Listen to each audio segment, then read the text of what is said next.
ఆస్పత్రిలో పేషెంట్లను పలకరించే విధానం. American. Get well soon.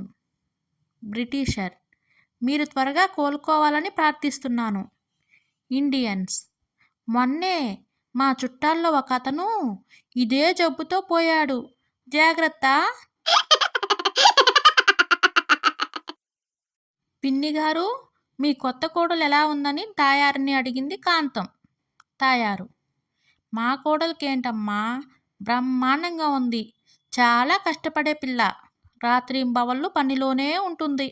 Candy crush 452 లెవెల్కి చేరుకుంది. వాట్సాప్లో 25 గ్రూపులు నడుపుతుంది. 10,000 మంది ఫాలోవర్స్ ఉన్నారు. ఫేస్బుక్లో 5,000 మంది ఫ్రెండ్స్ ఉన్నారు. ఓ 16 గ్రూపులకు అడ్మిన్ కూడాను.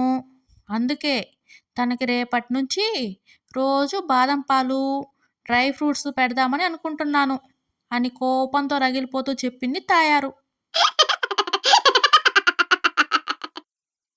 టీచర్. అరే బంటి, క్లాస్లో ప్రశ్నలు అడిగినప్పుడు అందరూ జవాబులు చెబుతుంటే నువ్వేంటి మౌనంగా కూర్చుంటావు? బంటి.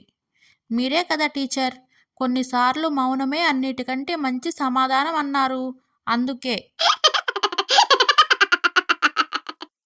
అప్పారావు తల పగిలి హాస్పిటల్లో అడ్మిట్ అయ్యాడు. తలకి కట్టుకడుతూ నర్సు అడిగింది. నర్సు. అసలు మీకు దెబ్బ ఎలా తగిలింది సార్? అప్పారావు. నాకు మేనేజర్గా ప్రమోషన్ వచ్చింది. ఆ విషయం మా ఆవిడికి చెప్పి సర్ప్రైజ్ చేద్దామని ఇంటికెళ్ళి రేపటి నుంచి నువ్వు మేనేజర్తో కాపురం చేయాలోయ్ అన్నాను, అంతే. భార్య మీద చేయి చేసుకున్నందుకు భర్తకు 1000 రూపాయలు జరిమానా విధించారు కోర్టులో న్యాయమూర్తి. భర్త. ఇంకొకసారి కొట్టనా సార్?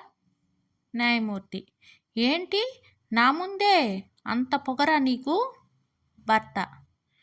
ఛ, అది కాదండి, నా దగ్గర చిల్లర లేదు, 2000 నోటు ఉంది, అందుకని. నాకు 10 ఏళ్ళు ఉన్నప్పుడు పైలట్ అవ్వాలని అనుకునేవాడిని.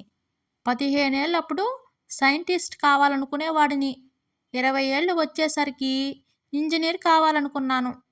30 వచ్చినప్పటి నుంచి చిన్నపిల్లాడిని అయిపోతే బాగుండు అనిపిస్తుంది. ఏంటో జీవితం. గురువుగారు. ఏమైంది శిష్య, ఎందుకంత దిగులుగా ఉన్నావు? శిష్యుడు. మా ఆవిడ వచ్చే జన్మలో కూడా నేనే భర్తగా రావాలని పూజలు చేస్తుందండి, దానికి ఏమైనా విరుగుడు ఉందంటారా? ఫోన్లో సీరియస్గా చూస్తున్న భార్యతో, ఏంటోయ్ గూగుల్లో అంత సీరియస్గా ఏమి వెతుకుతున్నావు అని అడిగాడు భర్త. భార్య. పొద్దున్న మేడ మీద ఆరేసిన చీర గాలికి ఎగిరిపోయిందండి, గూగుల్లో ఏది వెతికినా దొరుకుతుందని మీరేగా అన్నారు, అందుకే వెతుకుతున్నా.